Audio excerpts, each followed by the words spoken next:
시편 23편 1절 말씀 한 절만 읽도록 하겠습니다. 시편 23편 1절입니다. 한 절만 함께 읽도록 할게요.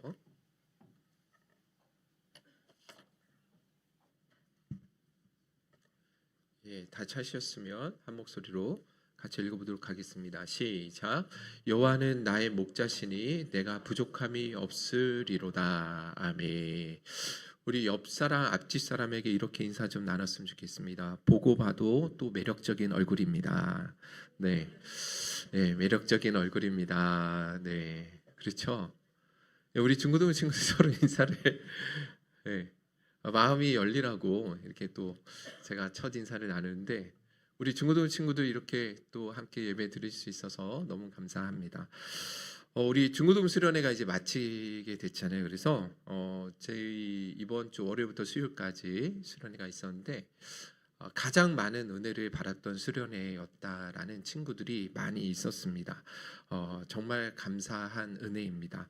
하나님이 여러분들 많이 함께 기도해 주셔서 하나님의 긍휼과 은혜로 우리 친구들에게 정말 많은 은혜와 도전을 가지고 돌아오는 그런 시간이었습니다. 우리 성민 형제가 교사로서 여러 번 우리 중고등부 친구들하고 수련회를 참여했었는데 이번처럼 아이들이 자발적으로 그렇게 예배 수련회에 참여했던 적은 자기가 보기에 처음이었다라고 이야기를 하더라고요. 기도를 할 때든지 또 찬양하거나 또 이렇게 예배를 드릴 때 항상 이렇게 좀 격려하고 막 해야 되는데 이번 같은 경우는요 아이들이 자발적으로 막 앞으로 달려가서 기도하고 찬양하고 하는데 그렇게 자기도 처음 이런 모습을 처음 봤다라고 이야기를 하더라고요. 또 우리 권신선 집사님도 함께 참여했었는데 권신선 집사님 보실 때에도 자기가 경험했던 우리 중고등부 수련회 가운데 가장 아이들이 뜨겁게 기도하는 시간이었다라고 이야기를 들었습니다. 저도 이런 좋은 소식을 듣게 되어서 너무너무 감사합니다. 제 개인적으로 목사님이 우리 중고등부 친구들에게 바람이 있다고 한다면 진정한 이 만족과 기쁨이 주님 안에만 있다라는 사실을 더 깊이 또 빨리 마음에 새겨지는 은혜가 이런 수련을 통해서 일어날 수 있기를 간절히 원합니다. 사실 여러분들 아시겠지만 우리가 아무리 많은 영적인 은혜와 경험을 한다 할지라도 그 은혜가 계속 영원토록 지속되지는 않잖아요. 그죠? 그리고 뿐만 아니라 우리는 망각의 동물이기 때문에 또다시 하나님의 은혜를 잊어버리고 제 멋대로 살려고 하는 그런 본성이 있단 말이죠. 근데 이사야 53장 6절에 이런 말씀이 있어요. 우리 한번 읽어볼까요? 시작. 우리는 다 양 같아서 그릇 행하여 각기 제 길로 갔거늘 여호와께서는 우리 모두의 죄악을 그에게 담당시키셨도다. 여기 우리는 다 양 같다라는 말씀이 나오죠. 여기 양 같다라는 말은 좋은 말이 아니에요. 대단히 이 양은 순둥순둥하고 순종적일 것 같은데 그런데 실제로 이 양은요 아무것도 모르면서 자기 고집만 피우는 아주 대표적인 동물이 바로 양입니다. 근데 우리 인간들이 딱 그렇다라는 거예요. 무엇이 우리에게 복이 되는지 모르고 우리에게 참된 무엇이 행복인지 모르고 그렇게 하나님을 떠나서 자기 멋대로 살려고 하는 마음이 있다라는 것이죠. 그렇기 때문에 무엇이 필요하냐면 이번 수련회처럼 이런 반복된 수련회 통해서 계속적으로 은혜를 경험해 보아야 된다라는 것입니다. 한 번 은혜 받은 것만으로는 부족하다라는 거예요. 그렇기 때문에 이런 수련회 통해서 해마다 반복해서 하나님만이 내가 유일하게 의지하실 수 있는 분이구나. 주님 앞에 나아갈 때만이 내가 진짜 자유함을 누릴 수 있고 참된 기쁨을 누릴 수 있구나라는 것을 여러분들이 깨달아야만 한다라는 것이죠.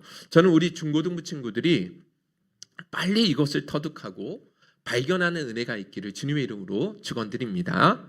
저는 감사하게도 이와 같은 사실을 어떤 책을 통해서 배운다거나 사람들의 어떤 가르침을 통해서 배운 것이 아니라 일찌감치 이 삶을 통해서 직접 터득하고 배울 수 있어서 감사했습니다. 사실 저는 몇 번 간증을 했지만 어렸을 때부터 평탄한 가정 안에서 살지 못했습니다. 이런저런 어려움들이 참 많이 있었는데 그 중에서도 이 어렸을 때 있었던 그 가난한 삶이 저를 대단히 눌리게 했고 우울하게 만들었습니다. 제가 6학년 때 아버지 부도로 인해서 계속해서 점점 더 가세가 기울어지더니 이제로 어디까지 쫓겨났냐면 이 효성동에 있는 2번 종점에 있는 그 산동네까지 이렇게 쫓겨나게 되었거든요. 그때 살던 집이 여기에 있었습니다. 한번 사진 한번 보여주시겠습니까? 이 사진 한번 잠깐 보여주시면 그 제가 살던 그 동네 풍경을 잠깐 한번 보여드리도록 할게요. 여기가 이제 이번 종점 인천에 있는 이번 종점에 있는 제가 살던 산동네 풍경입니다. 여러분 보시기에 우리 목사님은 자연이 있는 너무나 풍경이 좋은 곳에서 사셨구나 이렇게 생각하실 수 있는 분이 있을 것 같아가지고 근데 이제 좀 깊이 들어가 보면 그렇지 않습니다. 제가 살던 그 집 한번 보여주시겠어요? 여러분들 이게 이제 산동네 판자촌 집이잖아요. 저희 집이었어요. 여기 들어가는 입구였는데 기억나시는지 모르겠지만 어머님이 어쨌든 저희 살던 집이었습니다. 이제 치워주셔도 됩니다. 지금은요 이제 재개발이 돼가지고 롯데캐슬 그 아파트들이 이제 들어서게 되었는데 제가 목포에 올라와서 내가 살던 옛날 집을 한번 이렇게 돌면서 사진 한번 찍어놨던 것들이 이렇게 자료로 남아있게 되었습니다. 자, 아무튼 제가 이렇게 여러분들이 저를 어떻게 지금은 어떻게 보실지 모르겠지만 저 때 이사 갈 때가 제가 초등학교 6학년, 중학교 1학년 넘어가는 그 시점이었거든요. 한참 사춘기가 시작될 나이였다라는 거예요. 예민할 때였다라는 것이죠. 이곳으로 쫓겨가듯이 갔기 때문에 상당히 자존감이 대단히 많이 낮아지게 되었습니다. 여름에는 진짜 덥습니다. 겨울에는요 엄청 추워요. 그리고 이게 판잣집으로 만들었기 때문에 이게 어디서 쥐들이 들어온지 모르겠지만 계속 쥐들이 들어옵니다. 진짜 말이 안 되는데 아침에 일어나 보면 그 쥐랑 같이 눈이 마주친 적이 있거든요. 그리고 또 이 여름에 장마 때는요 안방의 한가운데로 이 안방 한가운데로 물이 지나가요. 그래서 물기를 잘 내줘야 돼요. 이 장마 때는요. 진짜 말이 안 되잖아요. 중학교 때 이제 교복을 입지 않습니까? 처음 한 달간은 친구들 다 교복을 입고 들어오는데 저는 교복을 한 달간 입지를 못해서 사복을 입고 가야 하는 그 난감함은 정말 이루 말할 수 없을 정도로 너무 좀 어려웠습니다. 더군다나 저희 어머니가 폐결핵으로 자주 아프셨잖아요. 그래서 저희 지금 어른이 돼서도 부모님이 아프면 마음이 대단히 어렵지 않습니까? 그런데 저는 초등학교 4학년 때 어머니께서 중환자실에서 돌아가실 뻔한 위기를 넘기셨었고 또 고등학교 1학년 가을 때쯤에도 어머니께서 각혈을 너무 많이 하셔서 위기의 상황까지 간 적도 있습니다. 그런 환경 속에서 늘 살아했기 때문에 어린 나이에 너무나 많이 이 삶이 버거웠습니다. 겉으로는 대단히 밝아 보였지만 속으로는 한참 우울한 마음이 많이 있었고 이 감정이 원래 저를 나타내는 대표적인 그런 감정이 아닌가 이런 생각을 늘 하게 되었습니다.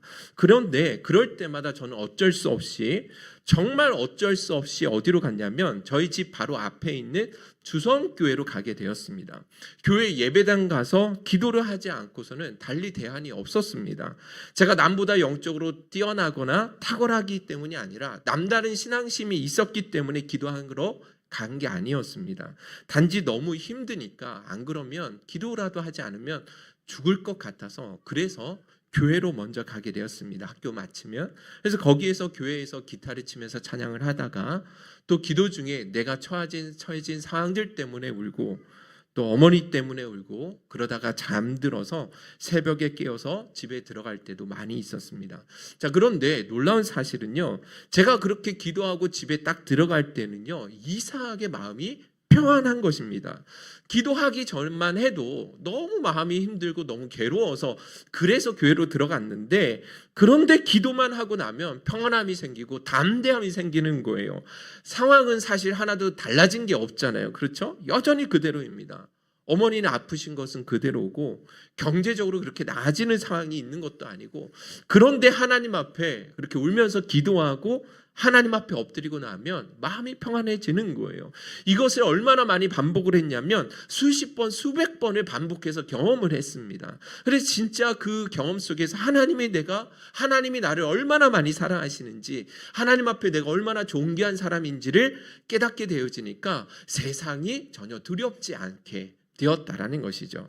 물론 고등학교를 졸업하고 이후에도 인생의 위기와 여러 가지 어려운 상황들이 많이 있었지만, 그렇게 힘들 때마다 이런저런 방법을 통해서 문제를 해결하고 노력을 해도요, 이 문제의 끝은 언제 해결이 되어지느냐?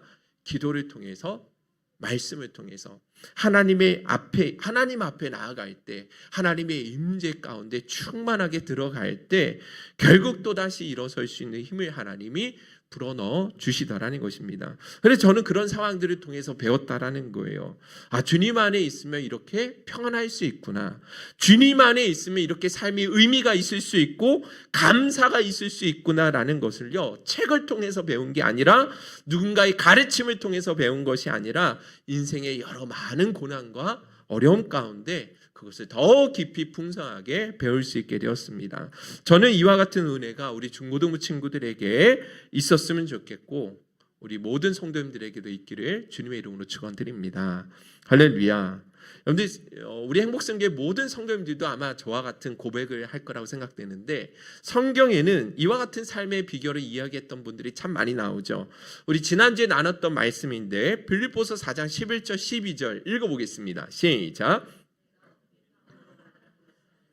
어떠한 형편에든지 나는 자족하기를 배웠노니 나는 비천에 처할 줄도 알고 풍부에 처할 줄도 알아. 모든 일 곧 배부름과 배고픔과 풍부와 궁핍에도 처할 줄 아는 일체의 비결을 배웠노라. 그렇습니다. 어떤 형편에 있어든지 만족할 수 있는 비결이 있다라고 이야기하죠. 배부름이나 배고픔이나 혹은 풍부나 궁핍에도 처할 줄 아는 일체의 비결을 가졌다라고, 배웠다라고 이야기를 합니다. 얼마나 당당하고 얼마나 자신감이 있습니까? 그죠? 자, 그런데 여러분들 아시는 것처럼 사도 바울이 당시 처했던, 이야기를 할 때 처했던 상황은요, 전혀 상황이 녹록치 않은 상황이었습니다. 아무 걱정거리가 없고 위협거리가 없는 평탄한 상황 속에서 이야기를 하고 있는 게 아니라는 거예요. 아시겠지만 사도 바울은요, 이 편지를 지금 복음을 전하다가 로마 감옥에 갇혀있는 상황 가운데 언제 사형이 집행될지 모르는 너무나 불확실한 미래 가운데 이 이야기를 하고 있는 것입니다. 더군다나 몸 상태도 좋지 않았을 뿐만 아니라 재정적으로도 대단히 어려웠습니다. 그런데 지금은 감옥에 갇히면 누가 밥을 주죠? 깜빵에 들어가면 그 사람들 굶어요, 안 굶어요? 밥 줘요, 안 줘요? 나라에서 밥 주잖아요. 콩밥 준다고 하는데 지금도 콩밥을 주는지는 모르겠습니다. 어쨌든 여러분들 범죄자라고 해도 나라가 굶어 죽이진 않는다라는 것이죠. 그런데 바울이 당시 이 글을 쓸 때는요, 누군가가 사식을 넣어주지 않으면 굶어 죽을 수밖에 없는, 나라에서 이 음식을 넣어주는 시대가 아니었다라는 거예요. 반드시 가까운 지인들이나 친척, 가족들이 사식을 넣어주어야지만 그 밥을 먹고 살아갈 수가 있는 거예요. 자, 그러니까 바울이 당시 처해진 상황은요, 대단히 굶주린 상황이었고 지하 감옥에서 매일마다 추위에 싸워야 하는 그런 상황 가운데 이 이야기를 하고 있다라는 거예요. 그런데 바울은요, 전혀 주눅들지 않잖아요. 당당하지 않습니까? 일체의 비결을 배웠다라고 이야기를 하고 있다라는 거예요. 어떻게 가능한지 아세요? 빌립보서 4장 13절, 그 비결이 여기 있습니다. 다 같이 읽어보겠습니다. 시작. 내게 능력 주시는 자 안에서 내가 모든 것을 할 수 있느니라. 할렐루야. 어떻게 가능했다고요? 그렇죠. 그가 주님 안에 있었기 때문에, 주님께서 주시는 그 능력이 있었기 때문에 그 어떤 상황 속에서도 자기는 만족할 수 있는 비결을 가졌다라고 고백할 수 있게 되었다라는 것입니다. 사람이요, 살아가 보면 아시겠지만 외부의 환경이나 어떤 밖에서 들어오는 그 고난 때문에 사람이 무너지지 않습니다. 더 깊이 들어가 보면 결국 내 마음을 지키지 못했기 때문에 무너지는 거예요. 모든 것이 마음 먹기에 달려 있다라고 이야기하는데, 그런데 그 마음 먹기가 잘 되지 않는다라는 것이죠. 건강한 쪽으로 가지가 않는다라는 거예요, 이 마음이. 그런데 누구든지 주님 안에 있으면, 또 주님이 그 마음 가운데 있는 사람들은요, 그 주님으로 말미암아 이 마음이요 힘을 얻게 되는 것입니다. 그 마음이 흔들리지 않고 요동하지 않고 두려움이 없게 되어지는 거예요. 주님으로부터 말미암는 그 마음에 주시는 위로가 있고 힘이 있으니까 거뜬하다라는 것입니다. 그래서 여러분들 어떤 연습을 하셔야 되냐면, 빨리 주님 앞으로 나아가는 연습을 하셔야 됩니다. 할렐루야. 그것이 가장 빠른 지름길입니다.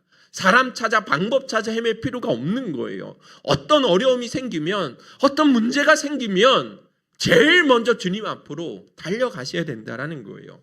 그런데 다윗도 동일한 이야기를 합니다.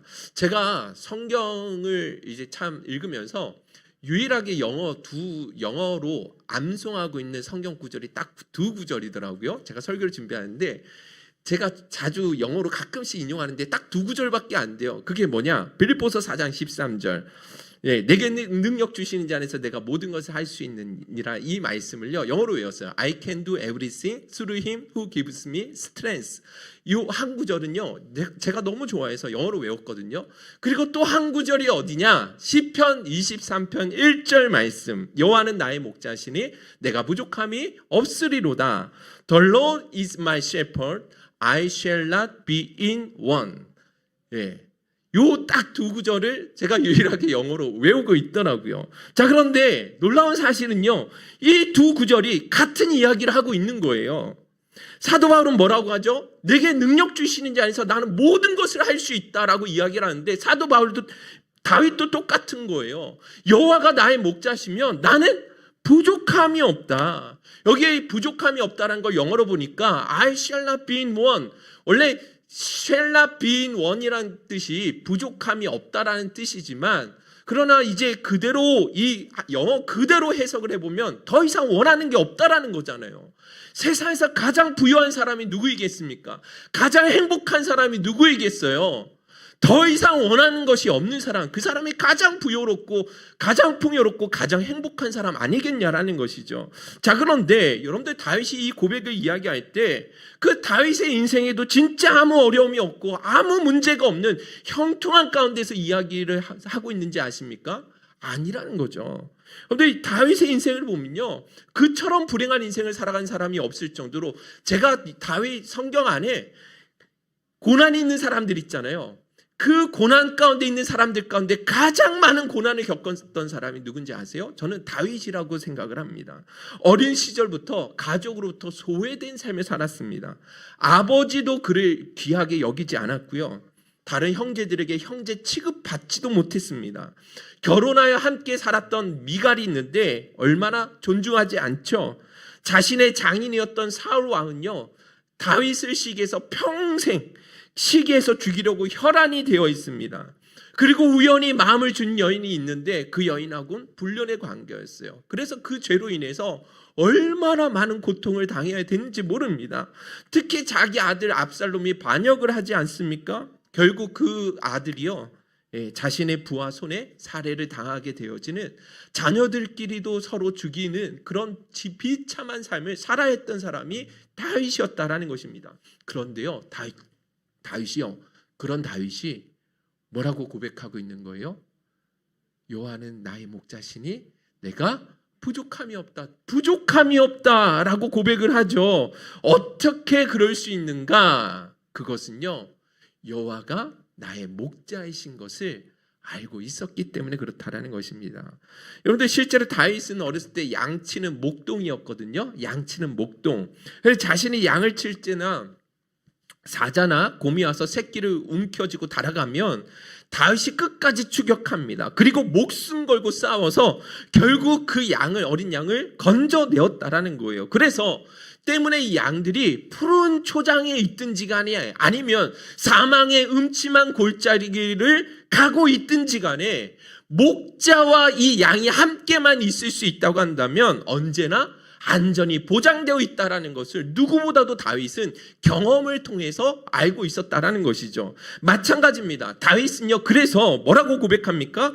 하나님이 자신의 목자가 되어주신다라는 것을 고백하고 있는 거예요. 그 숱한 위협과 고난 속에서도 건져주신 하나님, 평생 자기를 죽이고자 쫓아왔던 사울의 손에서 건져내셨던 그 하나님, 그 하나님을 경험했다라는 것입니다. 그 하나님이 자신의 목자인 것을 경험했기 때문에 부족함도 많고 환난도 많았지만 그 하나님으로 말미암아 자기는 더 이상 부족한 것이 없는 삶이다라고 고백할 수 있었다라는 것입니다. 할렐루야, 할렐루야. 아멘이시죠? 다윗이 내가 부족함이 없다라고 이야기할 수 있는 것은 세상에 있는 것들 때문이 아니에요. 그가 가지고 있었던 부와 권세와 혹은 평탄한 환경 때문이 아니었다라는 거예요. 오직 한 가지, 그가 하나님의 안에 거하고 하나님이 나와 함께 해주시고 동행해 주신다는 그 확신 때문에 말 수 있는 거예요. 이 고백을 들을 수가 있었다라는 것입니다.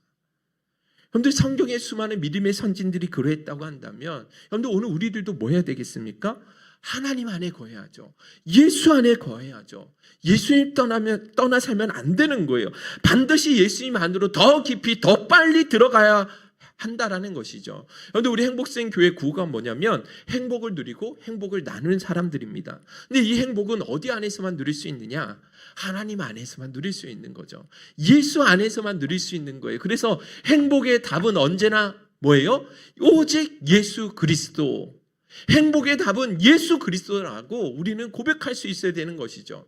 지난주 우리 고백했었잖아요. 김준고 목사님 백문일답 예수 그리스도. 인생의 모든 답은 그리스도 안에 다 있다라는 것이죠. 그래서 여러분들, 어떤 인생의 어려움과 힘든 상황이 있든지 간에 여러분들 이리저리 방하지 마시고요, 반드시 하나님 앞으로 제일 먼저 달려갈 수 있는 은혜가 있기를 주님의 이름으로 축원드립니다. 우리 중고등부 친구들 주님의 이름으로 축원드립니다. 할렐루야. 시편 84편 5절에 이런 고백이 있습니다. 우리 한번 읽어보겠습니다. 시작. 주께 힘을 얻고 그 마음에 시온에 데려가 있는 자는 복이 있나이다. 저는 이 시를 참 좋아합니다. 고등학교 때 친구가 이 시편의 말씀을 가지고 작사 작곡을 했어요. 그래서 이 찬양을 썼는데 어떤 찬양이냐면, 주께 힘을 얻고 그 마음에 시온의 데로가 있는 그대는 하나님의 축복의 사람이죠. 주님 그대를 너무 기뻐하시죠. 여러분들 이 찬양 아세요? 고등학교 3학년 때 단짝 친구였던 설경욱이라는, 지금 이제 그 친구도 원래 CCM 사역자 하다가 이제 개척해서 목회 사역을 잘하고 있습니다. 여러분들, 여기에 나오는 시온의 대로가 있는 자, 시온의 대로가 뭐죠? 하나님을 향해 나아가는 길입니다. 뭐라고요? 이 길이, 시온의 대로가 뭐라고요? 하나님을 향해 나아가는 길. 이게 교회로 가는 길, 그런 길을 말하는 게 아니고요. 어디에 이 길이 나 있어야 된다라는 거예요? 그 마음에, 우리들의 마음에 어디를 향해 나아갈 수 있어야 된다고요? 하나님을 향해 나아갈 수 있어야 된다라는 거예요. 어떤 형편에 있든지 어떤 상황 가운데 있든지 간에 하나님의 얼굴을 구하고 하나님의 은혜만을 구할 수 있는 그 갈망함을 가지는 자가 복이 있다라고 우리에게 말씀해 주고 있다라는 것입니다. 그런데 하나님이 아닌 다른 곳을 향해서, 하나님과는 상관없는 다른 곳을 향해서 아무리 열심히 달리고 아무리 수고를 해도요, 그 안에서는 진정한 행복을 경험할 수 없습니다. 여러분들 안에 있는 어떤 문제들이나 피로나 갈증들을 하나님이 아닌 다른 곳에서 여러분들이 찾으려고 노력한다 할지라도 헛수고일 뿐이라는 것입니다. 하나님 앞으로 달려가는 것이 가장 빠른 길임을 반드시 기억하실 수 있기를 주님의 이름으로 축원드립니다. 제가 마지막으로 하나만 간증하고 마치도록 하겠습니다. 저희 이야기는 처음 하는 것 같아요. 제가 중고등부 사역도 많이 하고 했었는데 처음 이 이야기는 간증을 해보는 거거든요. 제가 고등학교 수능을 마치고 나서 우리 딱 예나 예린이, 우리 가은이도 있는데 그 정도 나이 때 그 딱 수능 보는 그날 이 기쁨이 막 밀려오는 게 아니라 너무너무 허무했습니다. 허무했어요. 그렇게 원했던 수능 시험에서 해방되고 자유를 얻었는데 오히려 더 허무함만이 다가오더라는 것이죠. 고작 이 하루를 위해서 19년 동안 여기에 매진하며 살았다라는 게 대단히 억울하고 슬펐습니다.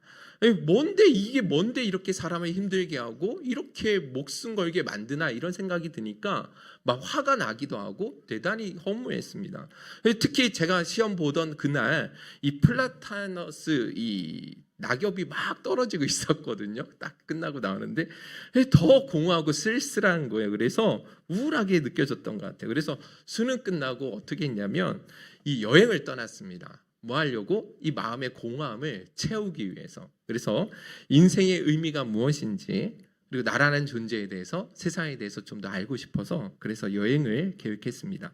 그때는요 대학교에 들어가는 것보다 이게 더 중요하다라고 생각을 해서 뭐 대학교 막 그때 이제 원서 쓰고 해야 되는데 그건 다 팽겨쳐 놓고 먼저 이제 돈이 좀 필요하니까 신문 배달을 했습니다. 그리고 한 달 정도 신문 배달한 후에 드디어 때가 되어서 여행을 떠나게 되었습니다. 자, 그렇게 여행을 떠나기 하루 전에 일기장에 이렇게 기록을 했더라고요. 한번 보여주시겠습니까? 일기장 한번 보여주시면 이때 이제 96년도 12월 17일 화요일 날 제가 쓴 글이거든요. 제가 20살 딱 올라가기 19살이네요. 19살. 제가 한번 읽어드려 볼게요. 날씨가 꽤 쌀쌀해진다. 나까지만 해도 괜찮았는데 내일은 더 추워진다라는데 태연이한테 미안한 감이 든다. 이렇게 힘들어질 때 신문을 맡기게 되어서 그래도 태연이 열심히 하니까 염려 없다. 이제 내일이면 이곳을 떠난다. 잠시 동안 내가 지금까지 경험해 보지 못했던 곳으로 갈 것이다. 약간은 내 자신에 대한 회피일 수도 있다. 하지만 그렇게 생각하지 않겠다. 난 나의 참 모습을 찾기 위해서 떠난다. 그래, 그것이 진짜다. 어딘가 모르게 가리워진 나의 참 모습을 찾기 위해서. 이러고 이제 마지막에 인용해서 쓴 글이 있어요. 그게 뭐냐면 이 책 표지 한번 보여주시겠습니까? 꽃들에게 희망을이라는 책이 있어요. 사진 한번 노란색 그 표지 책을 한번 보여주시겠어요? 여기 책에서 그 고치가 또 다른 그 나비 애벌레에게 해줬던 말인데 제가 이렇게 인용했거든요. 제가 읽어드릴게요. 여기까지만. 내가 마치 숨는 것 같이 보이지만 고치란 피해 도망가는 곳이 아니란다. 변화가 일어나는 동안 잠시 머무는 집이란다. 그 후는 다시는 애벌레로 돌아갈 수는 없으니까. 그것은 하나의 커다란 도약이요 진보이지. 변화가 일어나고 있는 동안 너의 눈에는, 아니 다른 모든 이들의 눈에는 변화가 없는 것처럼 보이지만 실상은 나비가 되어가고 있는 거란다. 다만 시간이 좀 걸린다라는 것뿐이야. 제가 이 글을 써놓은 것은요, 이번에 여행을 떠나갈 때 이건 나의 참 모습을 찾기 위해서 떠나가는 거다라는 것을 밝히고 싶었던 것 같습니다. 회피가 아니라 변화를 위한 여행이다라고 스스로 그렇게 위안 삼기 위해서 기록해 놓은 것 같아요. 자, 아무튼 그렇게 여행을 떠났는데 처음 3일은 인력 현장으로 들어갔습니다. 인력 현장에서 대수라는 형을 만났는데 그 형이 자기 집에서 이틀 동안 재워줬어요. 제가 이런 여행을 계획했다 그랬더니 사진 한번 보여주겠습니까? 그래서 그 형님한테 받았던 사진이 있는데 한번 사진 좀 찍어주세요. 여기에 사진을 제일 앞장에 이제 처음 여행을 떠나면서 여기다가 이제 기록해놨는데 그 첫 표지에 그 형님 사진이에요. 제가 달라고 그래가지고 코팅까지 해놔서 그 형님이 저를 이틀 동안 재워줬는데 대수 형이 제가 이제 여행을 떠난다고 하니까 요 앞에다가 이렇게 다음 사진 한번 보여주시겠습니까? 요 앞에다가 이제 저 글을 써줬습니다. 글을 써줬는데 어떤 글이 써있냐면 푸시킨을 좋아한다 해도 푸시킨을 이해할 수 없듯이 우리 인생은 내 표현이 푸시킨의 글귀 위에 있다. 푸시킨의 삶은 낭만이고 나의 삶은 경쟁이다. 젊은 삶 덕봉 X라는 미지수를 채울 젊은 삶 오늘의 인내는 미래의 X를 풍요함으로 이끈다. 항상 젊음은 없다. 이런 식으로 저한테 격려해주는 글을 써줬습니다. 자, 어찌됐든 인력시장에서 뭔가 인생을 배울 수 있지 않을까 해가지고 여러 아저씨들하고 같이 일하면서 만났거든요. 근데 그중에 너 이름 뭐냐 그래서 저 덕봉인데요 그랬더니 자기 주민등록증을 딱 꺼내시면서 하신 말씀이 내 이름도 덕봉이야 김덕봉 막 그러시면서 저를 살아가면서 제 이름하고 똑같은 분을 처음 만났습니다. 어쨌든 그 아저씨들하고 막 일을 하는데 그 하셨던 아저씨들 제 일기장에 그대로 기록하고 있지만 아저씨들이 하시는 말씀들이요. 자기들은 하루살이 인생이라고 하시는 거예요. 하루 벌어서 하루 먹고 사는 사람들이야. 자꾸 그런 이야기를 하시면서 막 너무 의미 없이 그렇게 좀 하루하루를 그냥 이렇게 어쩔 수 없이 살아가는 그런 삶으로 저는 많이 비춰졌습니다. 그래서 하시면서 좀 많이 배운 것도 있지만 제가 찾고자 했던 그런 모습들이 없어서 한 3일 정도만 있다가 나오게 되었습니다. 그리고 제가 제일 그 다음으로 달려간 곳이 어디냐면 청량리로 달려갔습니다. 제가 그 노숙자 사역을 하시던 최일도 목사님을 대단히 존경하고 사랑했기 때문에 그래서 그 목사님을 만나 뵈려고 청량리로 가서 다을교회를 향해 나아갔거든요. 그래서 저는 최일도 목사님하고 꼭 만나고 싶고 삶에 대해서 인생에 대해서 이제 좀 묻고 싶고 질문하고 싶어가지고 만나기 위해서 갔는데 목사님 좀 뵈러 왔습니다 그랬는데 목사님을 만나주질 않는 거예요. 거기 있는 이제 그 스태프들하고 뭐 사람 간사들하고 있을 거 아니에요? 못 만나주겠다라는 거예요. 아니 이제 20살 이제 청년이 왔으면 한번 만나 주실 수도 있을 법한데 안 된다라는 것입니다. 바쁘시기 때문에 저 같은 사람은 만나줄 수 있는 저 같은 사람이라고 하진 않았지만 아무튼 만날 수가 없다라고 이야기를 하는 거예요. 제가 그렇게 존경하고 따르던 목사님을 만나지도 못하게 하니까 거기에서 대단히 실망을 했습니다. 그러면서 제가 나오면서 언젠가는 최일도 목사 당신이 나를 찾게 될 날이 올 거야. 그러면서 제가 딱 이렇게 당당하게 나왔던 기억이 납니다. 자, 그리고 서울 여러 곳을 다녔어요. 정량리에서 불황자들, 그 최일도 목사님 밥 지내신 퍼주는 사람에 보면 불황자들 막 많이 나오잖아요. 여러 사람들을 만나고 가출팸들이 얼마나 많은지 모릅니다. 그 친구들하고도 많이 사귀고 그 집에 가서 잠도 자고 588 거리도 한번 걸어보고. 자, 그런데 이상한 것은요. 이렇게 여행을 좋아하는데 마음에는요. 계속해서 공허한 거예요. 네. 진짜 외로움만 더 커지는 것이죠. 기차역에서 잘 곳이 없으니까 기차역에서 자고 병원 로비에서 자고 청량리에서 헤매는 친구들하고 사귀어서 그 집에 들어가서 자고 아무튼 하루하루 잘 곳을 마련하느라 힘들었던 것 같습니다. 자, 그렇게 서울에서 일주일 보낸 후에 전라도로 내려갔습니다. 내장산 가고 싶었거든요. 도봉산 다음으로 내장산 가보고 싶었는데 정읍에 가서 또 이것저것을 돌아봤습니다. 사람들도 만나고 산도 가고 여러 가지 무작정 그곳에서 예배도 드리고 그렇게 제가 좋아하는 여행을 다 다녔는데 하나도 마음이 평안하지 않는 거예요. 외로움은 더 깊어가고 뭐 제가 특별할 것이 없는 사람이구나. 오히려 미래가 두려워서 현재 내가 주어진 자리에서 그 책임이 버거워서 그래서 회피했던 거구나. 이런 것들이 깨달아지더라는 거예요. 인생을 좀 배워야겠다, 알아야겠다라고 이렇게 찾아 나섰는데 오히려 제 처지가 너무 우습고 비참하고 그러더라고요. 그래서 마지막 찾아간 곳이 어디였냐면 바로 안양에 있는 갈멜산 기도원으로 들어가게 되었습니다. 방학 때쯤에 항상 이제 가서 기도를 했기 때문에 이번에도 가서 금식 기도를 하는데 그런데요, 결론입니다. 진짜 기도를 하는데 말할 수 없는 평안함이 밀려오는 거예요.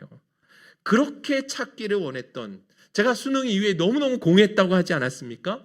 그리고 제가 좋아하는 여행을 다니면서 마음껏 사람들을 만나고 돌아다녔는데 마음에 평안함이 없었단 말이에요. 공허했단 말이에요. 그런데 딱 금식 기도하는 자리에 딱 들어가서 예배하고 기도하는데 그렇게 찾기 원했던 그 내면의 충만한 기쁨과 만족함과 이 평안함이 밀려오는 거예요. 사람이 어디 있을 때 가장 행복하고 만족을 누릴 수 있는지, 내가 무엇을 위해서 일하고 살아갈 때 가장 나답고 행복할 수 있는지를 주님 앞에 나아갈 때 더 선명하고 확실하게 보여주시더라는 것입니다. 할렐루야. 그래서 저는 그때 진짜 마음 깊이 깨달았습니다. 삶의 의미를 발견하기 위해서, 삶의 인생의 만족함과 기쁨과 평안함을 얻기 위해서는 반드시 주님 안에 가야 된다는 것을 깨달았습니다. 하나님 없는 곳에서, 예수님 품이 아닌 곳에서 아무리 찾고 찾아봐야 헛수고일 뿐이라는 것을요, 저는 그 여행을 통해서 깊이 깨달았습니다. 그래서 여러분들, 저는 우리 청소년들에게, 저는 제가 상담하는 친구들에게 항상 이야기하지만 주님 품으로 달려가는 게 그게 가장 빠른 지름길이다. 다른 사람 찾아 방법 찾아 헤매는 것은 결국 헛수고이고, 너가 진짜 인생의 그 문제를 얻기 위해서, 해답을 얻기 위해서, 그 마음속에 있는 갈망함을 채우기 위해서는 반드시 주님 앞으로 나아가지만 그 답이 있다라고 그렇게 권면하고 간증하게 되었습니다. 할렐루야. 이 사실을 잊지 않으시고 평생 주님 앞으로 향해 나가는 시온의 대로가 날마다 열려지는 은혜가 있기를 우리 주님의 이름으로 축원드립니다. 결론을 맺으면서 제 19일 일기장에 제가 좋아하는 그 아까 꽃들에게 희망을 잠깐 다시 한번 사진 보여주시면, 여기 애벌레가, 줄무늬 애벌레가 주인공인데 삶의 의미를 발견하기 위해서 떠나거든요. 근데 처음엔 먹는 것으로 막 즐기다가 근데 막 먹다 보니까 이게 너무 실증이 나는 거예요. 그래서 막 이것저것 막 세상을 다니면서 사람들을 만나면서 막 이것저것 여행을 하는데 항상 실증이 나고 만족함이 없는 것입니다. 자, 그런데 이 줄무늬 애벌레가 한참 길을 가다 보니까 아주 높은 곳을 향해 기둥이 보이는 거예요. 한번 사진 보여주시겠어요? 거기 가봤더니 애벌레로 이렇게 가득한 기둥이 있고 그 꼭대기에는 구름에 가여서 보여지지가 않는 거예요. 이 애벌레들이 전부 다 저 구름을 향해서, 저 꼭대기를 향해서 애를 쓰고 가니까 내가 진짜 인생의 의미가 저 위에 있나 보다 하고 애벌레가 올라가거든요. 경쟁이 만만치 않습니다. 서로 밟으면서 막 올라가는데 가다가 누구를 만나냐? 노랑의 애벌레를 만납니다. 사랑에 빠졌어요. 그래서 올라가는 걸 포기하고 다시 내려오거든요. 그런데 내려와서 그 연인끼리 사랑을 나눴는데도 나중에 지나니까 뭐가 돼요? 실증이 오는 거예요. 그래서 이 사랑하는 그 애벌레를 내버려두고 또 올라갑니다. 이번에는 더 치열하게 올라갔어요. 내가 죽느냐 막 치열하게 올라가면서 떨어져서 죽는 애벌레들이 있고, 그렇게 정상에 딱 도착하거든요.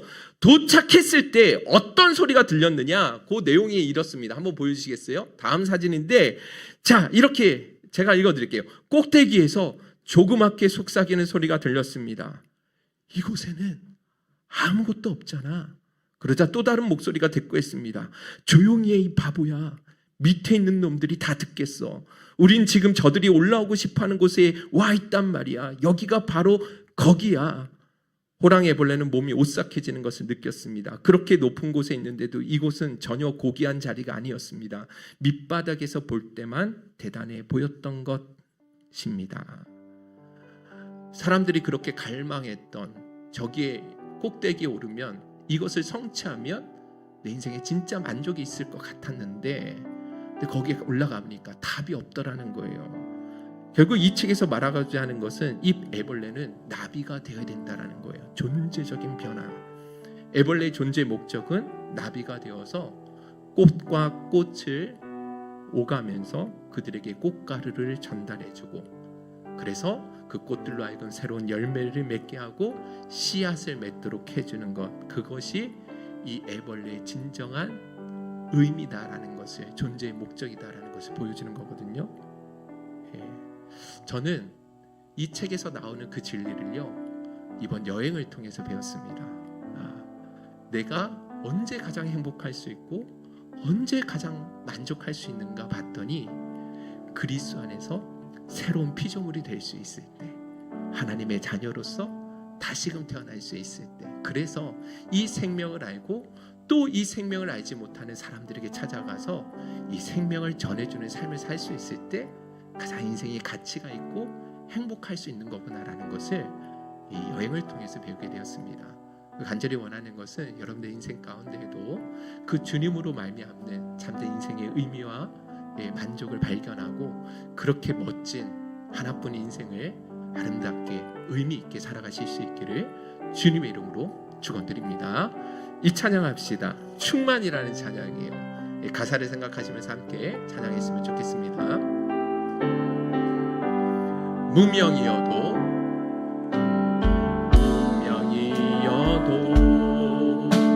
공허하지 않은 것을 예수 안에 만족함이라. 가난하여도 부족하지 않은 것을 예수 안에 오직 나는 부요함이라.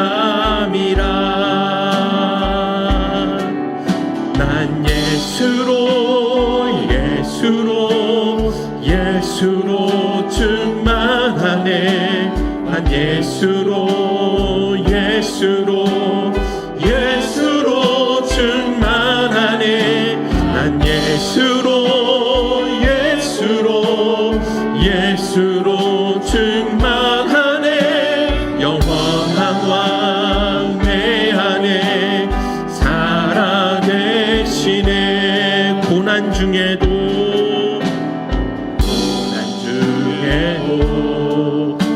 견뎌낼 수 있는 것은 주의 계획 믿기 때문이라. 실패하여도 일어설 수 있는 것은 예수 안에 오직 나는 승리함이라.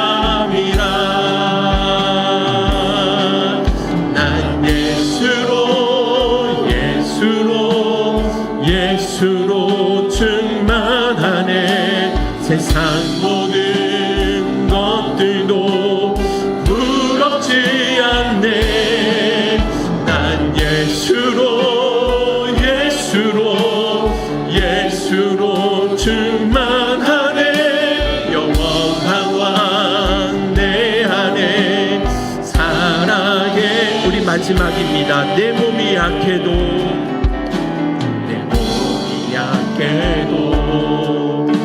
낙심하지 않는 것은 예수 안에 난 완전함이라. 화려한 세상 부럽지 않은 것은 난 예수로 충만한. 우리 믿음으로 고백합시다. 난 예수로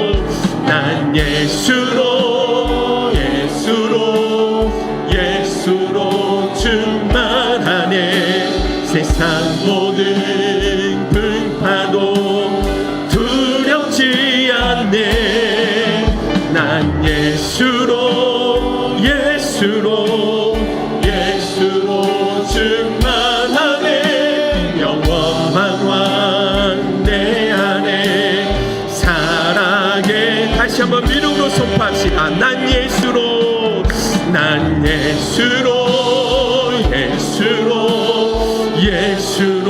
충만하네. 세상 모든 풍파도 두렵지 않네. 난 예수로 충만하네. 영원한 왕 내 안에 살아계시네. 오늘 합심해서 한번 기도했으면 좋겠습니다. 세상이 주는 기쁨은요, 아무리 먹고 먹어도 목마르고 만족함이 없지만 우리 주님께서 우리에게 주시는 은혜는 언제나 부족함이 없고 더 이상 원할 것이 없는, 어떤 형편에서도 자족할 수 있고 내 잔이 넘치나이다라고 고백할 수 있는 그 은혜와 힘을 우리에게 불어넣어 주신다라는 것입니다. 오늘 이 시간 우리가 하나님 앞에 기도할 때 이렇게 고백했으면 좋겠습니다. 주님 한 분이면 이미 충분합니다. 오직 주님 안에만 거하는 삶이 되게 하여 주옵시고, 주님의 얼굴만 구하는 삶이 되게 하여 주옵시고, 주님 주시는 은혜 외에는 다른 어떤 은혜를 구하지 않는 삶이 되게 하여 주옵소서. 오직 예수로만 충만한 그 복된 은혜를 다 누리며 살아갈 수 있도록 도와주옵소서. 우리 주여 한번 부르시네 기도하며 결단하며 나가도록 하겠습니다. 주여.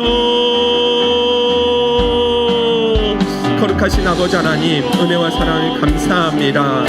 오늘도 사랑하는 저희 종들이 함께 모여서 믿음으로 주님 앞에 나갈 수 있도록 도와주심을 감사합니다. 아버지, 사랑하는 저희 종들에게 성성을 거두셔서 평생 하나님 안에 만족함을 누릴 수 있는 믿음의 종들이 되게 하여 주옵소서. 우리에게 처해진 상황과 환경이 어떠하든지 간에 하나님이 우리 안에 계시면 능히 우리는 감당하게 될 줄로 믿습니다. 여호와가 나의 목자가 되시면 내게 더 이상 부족함이 없는 은혜를 살게 될 줄로 믿습니다. 내 잔이 넘치나이다. 그 주님의 은혜 안에 날개 아래 평생 떠나지 않게 하여 주옵시고, 어떤 문제와 어려움과 마음의 두려움이 있든지 간에 제일 먼저 주님 앞으로 주님 품으로 달려갈 수 있는 우리 행복생의 모든 지체 드릴 수 있도록 주여 도와주옵소서. 오늘 이렇게 결단하며 기도하며 나가는 죄들에게 성령 가운데로 충만하게 채워주옵소서.